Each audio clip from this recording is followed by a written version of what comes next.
കോൺഗ്രസിന്റെ സിരാകേന്ദ്രം പത്മനാഭന്റെ മണ്ണ്, സെക്രട്ടേറിയറ്റും നിയമസഭയും അടക്കി വാഴുന്ന തിരുവനന്തപുരത്തിന്റെ ഹൃദയമിടിപ്പ് ഇന്ന് അസാധാരണമാവിധം വേഗത്തിലാണ്. പുറമേ കാണുന്ന ശാന്തതയ്ക്ക് പിന്നിൽ ഒരു വലിയ രാഷ്ട്രീയ കൊടുങ്കാറ്റ് തന്നെ രൂപപ്പെടുന്നുമുണ്ട്. കഴിഞ്ഞ 7 പതിറ്റാണ്ടായി നമ്മൾ കണ്ടുകൊണ്ടിരിക്കുന്ന ഭരണാധികാരികൾ ഈ മണ്ണിൽ വിതച്ചത് എന്താണ്? വികസനമോ അതോ അവഗണനയാണോ? ഇന്ന് കേരളത്തിലെ വോട്ടിംഗ് ശതമാനത്തിലെ ഏറ്റവും വലിയ അട്ടിമറികൾ നടക്കാൻ സാധ്യതയുള്ള മണ്ഡലമായി തിരുവനന്തപുരം സെൻട്രൽ മാറിയത് എങ്ങനെയാണ്? നിഷ്ക്രിയനായ ഒരു ജനപ്രതിനിധി, തകർന്നടിയുന്ന പൈതൃകം, ഗതാഗത കുരുക്കിൽ ശ്വാസം മുട്ടുന്ന നഗരം, ഇതിനെല്ലാം ഒടുവിൽ ഒരു വലിയ മാറ്റത്തിന്റെ കാറ്റ് വീശുന്നുണ്ട്.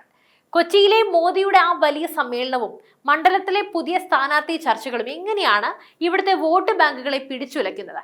കേരള രാഷ്ട്രീയത്തെ തന്നെ ഞെട്ടിക്കാൻ പോകുന്ന ആ വോട്ട് ഷിഫ്റ്റ് സംഭവിക്കാൻ പോവുകയാണോ? ഈ ചോദ്യങ്ങൾക്കുള്ള ഉത്തരം തേടിയുള്ള യാത്രയാണിത്. ഇതൊരു സാധാരണ രാഷ്ട്രീയ വിശകലനമല്ല, അനന്തപുരിയുടെ അതിജീവനത്തിന് വേണ്ടിയുള്ള അന്വേഷണമാണ്. തിരുവനന്തപുരം സെൻട്രൽ മണ്ഡലത്തിന്റെ ചരിത്രം പരിശോധിച്ചാൽ തന്നെ നമുക്ക് കാണാൻ കഴിയുന്നത് പ്രതീക്ഷകളുടെയും പരാജയങ്ങളുടെയും കഥയാണ്. 1950 മുതൽ ഇന്ന് വരെ ഇവിടെ മാറി മാറി ഭരിച്ച UDFും LDFും ഈ മണ്ഡലത്തിൽ എന്താണ് നൽകിയത്? നഗരത്തിന്റെ പകുതിയും തീരദേശമാണ്, പകുതി നഗരമാണ്. എന്നിട്ടും കഴിഞ്ഞ 70 വർഷമായി ഒരു സമഗ്രമായ വികസന മാസ്റ്റർ പ്ലാൻ ഇവിടെ നടപ്പിലാക്കാൻ ആർക്കെങ്കിലും കഴിഞ്ഞിട്ടുണ്ടോ? ഓരോ തിരഞ്ഞെടുപ്പ് വരുമ്പോഴും സ്മാർട്ട് സിറ്റി എന്നും മെട്രോ എന്നും ഒക്കെ നമ്മൾ കേൾക്കാറുണ്ട്. എന്നാൽ ഇന്നും നമ്മുടെ റോഡുകളിലെ കുഴികൾക്ക് മാറ്റമൊന്നുമില്ല. തിരുവനന്തപുരം സെൻട്രൽ മണ്ഡലത്തിന്റെ ഗ്രാമപ്രദേശങ്ങളിലോ കോളനികളിലോ ചെന്നാൽ വികസനത്തിന്റെ വെളിച്ചം എത്താത്ത 100 കണക്കിന് കുടുംബങ്ങളെയാണ് കാണാൻ കഴിയുന്നത്. ഇത്രയും കാലം ഭരിച്ചവർ ഈ മണ്ഡലത്തെ വെറും ഒരു VIP മണ്ഡലം എന്ന് വിളിച്ചു എന്നല്ലാതെ സാധാരണക്കാരന്റെ ജീവിതത്തിൽ മാറ്റം ഉണ്ടാക്കാൻ ഒന്നും ചെയ്തിട്ടില്ല. നിങ്ങൾ കിളിപ്പാലത്തോ തമ്പാനൂരിലോ സ്റ്റാച്യുവിലോ ഒന്ന് വണ്ടി നിർത്താൻ ശ്രമിച്ചിട്ടുണ്ടോ? കേരളത്തിലെ ഏറ്റവും വലിയ ഗതാഗത കുരുക്കുള്ള മണ്ഡലമായി ഇന്ന് തിരുവനന്തപുരം സെൻട്രൽ മാറിയിരിക്കുകയാണ്. നഗരത്തിന്റെ ഏത് ഭാഗത്ത് ചെന്നാലും നോ പാർക്കിംഗ് ബോർഡുകൾ മാത്രമേ ഉള്ളൂ. സർക്കാർ മതിയായ പാർക്കിംഗ് സൗകര്യങ്ങളൊന്നും ഒരുക്കിയിട്ട് പോലില്ല. ഇതിനെക്കുറിച്ച് ഒരു സമഗ്ര പഠനം നടത്താനോ പ്രശ്ന പരിഹാരത്തിന് ശ്രമിക്കാനോ ഇവിടുത്തെ MLAയും മെനക്കെട്ടിട്ടൊന്നുമില്ല. അതിനുവേണ്ടിയുള്ള വിവരോ ബുദ്ധിയോ അവർക്കുണ്ടെന്നും തോന്നുന്നില്ല. ഓരോ ദിവസവും ആയിരക്കണക്കിന് ആളുകൾ ജോലിക്കും മറ്റും ആവശ്യങ്ങൾക്കായി എത്തുന്ന നഗരത്തിൽ പാർക്കിംഗ് സൗകര്യം ഒരുക്കാത്തത് കടുത്ത ഭരണപരാജയം തന്നെയാണ്. പിന്നെ സിഗ്നലുകളിൽ മിനിറ്റുകളോളം കാത്തുകിടക്കുന്ന വരികൾ തലസ്ഥാനത്തിന് മുഖമുദ്രയായിട്ട് മാറിയിട്ടുണ്ട്. ഗതാഗത മന്ത്രിയായിരുന്ന ഒരാൾ തന്റെ മണ്ഡലത്തിൽ പോലും ഇതിന് പരിഹാരം കണ്ടിട്ടില്ല എന്നത് എത്ര വലിയ വിരോധാഭാസമാണ്. തിരുവനന്തപുരത്തിന്റെ ആത്മാവാണ് ചാല മാർക്കറ്റ്. എന്നാൽ ഇന്ന് ചാലയുടെ അവസ്ഥ ദയനീയമാണ്. ചാലയിൽ വരുന്നത് തന്നെ പലർക്കും ഇന്ന് പേടി സ്വപ്നമാണ്. ചപ്പുചവറുകളും മാലിന്യങ്ങളും നിറഞ്ഞ വിപണി, ദുർഗന്ധം വമിക്കുന്ന അന്തരീക്ഷം. ഇത്രയും വലിയൊരു വിപണിയിൽ എത്തുന്നവർക്ക് വാഹനം പാർക്ക് ചെയ്യാൻ ഇടമില്ല.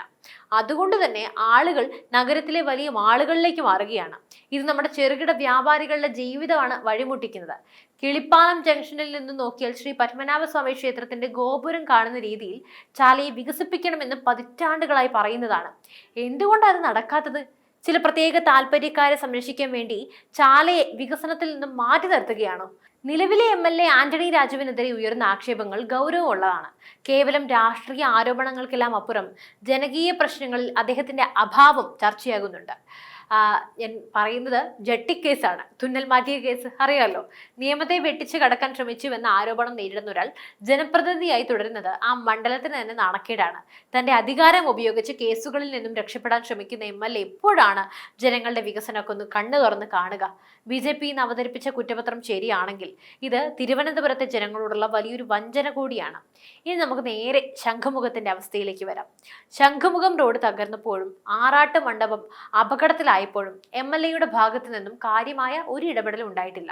കടലാക്രമണത്തിൽ ദുരിതം അനുഭവിക്കുന്ന തീരദേശവാസികൾ ഇന്നും അദ്ദേഹത്തെ ആ വഴിക്ക് കണ്ടിട്ടില്ല എന്നാണ് പരാതിപ്പെടുന്നത്. തിരുവനന്തപുരം സെൻട്രൽ മണ്ഡലത്തിൽ ധാരാളം കോളനികളുണ്ട്. ഇവിടുത്തെ ജനങ്ങളുടെ ജീവിതം വളരെ കഷ്ടത്തിലാണ്. കോളനി നവീകരണം എന്നത് വർഷങ്ങളായി വെറും വാഗ്ദാനങ്ങൾ മാത്രമാണ്. കുടിവെള്ള പ്രശ്നം രൂക്ഷമാണ്. വാട്ടർ അതോറിറ്റിയുടെ പ്രവർത്തനങ്ങൾ അത്യന്തം മന്ദഗതിയാണ്.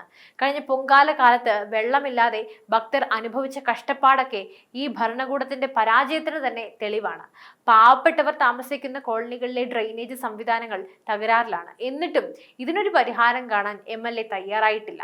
ഈ നഗരത്തിന്റെ മുഖമാണ് പത്മനാഭസ്വാമി ക്ഷേത്രവും അതിനു ചുറ്റുമുള്ള കോട്ടമതിലുകളും. പടിഞ്ഞാറേ കോട്ട, വടക്കേ കോട്ട, തെക്കേ കോട്ട എന്നിവയെല്ലാം ഇത് തകർച്ചയിലാണ്.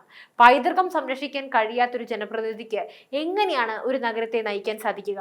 കോട്ടകൾ കയ്യേറുന്നതും അവ നശിക്കുന്നതും ഒക്കെ തടയാനായി യാതൊരു നടപടി ഉണ്ടാകുന്നില്ല. നമ്മുടെ സംസ്കാരത്തെയും ചരിത്രത്തെയും ഒക്കെ ഇങ്ങനെ അവഗണിക്കുന്ന പരിഗണിക്കാൻ നമുക്ക് കഴിയുമോ? ഇതിനും മാത്രം ഉത്തരവാദിത്തമില്ലാത്തൊരു ഇത്തരത്തിലുള്ളൊരു പ്രതിനിധി അല്ലെങ്കിൽ ഒരു ജനപ്രതിനിധി, ജനനായകൻ എന്തിനാണ് അവിടെ ഉള്ളത്? ഇവിടെയാണ് രാഷ്ട്രീയമായ ചില വലിയ മാറ്റങ്ങൾ നമ്മൾ ശ്രദ്ധിക്കേണ്ടത്. കേരളത്തിൽ വോട്ട് ഷിഫ്റ്റ് ചെയ്യുന്നത് ഏറ്റവും കൂടുതൽ നടക്കാൻ സാധ്യതയുള്ള മണ്ഡലമായി തിരുവനന്തപുരം സെൻട്രൽ മാറിയിരിക്കുന്നു. ഇതിന് പ്രധാനമായിട്ടും 3 കാരണങ്ങളാണുള്ളത്. കഴിഞ്ഞ തെരഞ്ഞെടുപ്പുകളിലെ കണക്കുകൾ പരിശോധിച്ചു കഴിഞ്ഞാൽ പരമ്പരാഗത വോട്ട് ബാങ്കുകളിൽ വലിയ വിള്ളൽ വീണിട്ടുണ്ട്. പ്രത്യേകിച്ചും നഗരപ്രദേശങ്ങളിൽ വികസനം ആഗ്രഹിക്കുന്ന ഒരു വലിയ വിഭാഗം മാറ്റത്തിന് വേണ്ടി ദാഹിക്കുകയാണ്. കരമന ജയൻ സ്ഥാനാർത്ഥിയായി വരികയാണെങ്കിൽ അത് BJPക്ക് വലിയ മുൻതൂക്കം നൽകും. ജനങ്ങളോട് ചേർന്ന് നിൽക്കുന്ന രാഷ്ട്രീയ വിവാദങ്ങൾ ഇല്ലാത്തൊരാൾ എന്ന നിലയിൽ അദ്ദേഹത്തിന് വലിയൊരു സ്വീകാര്യതയുണ്ട്.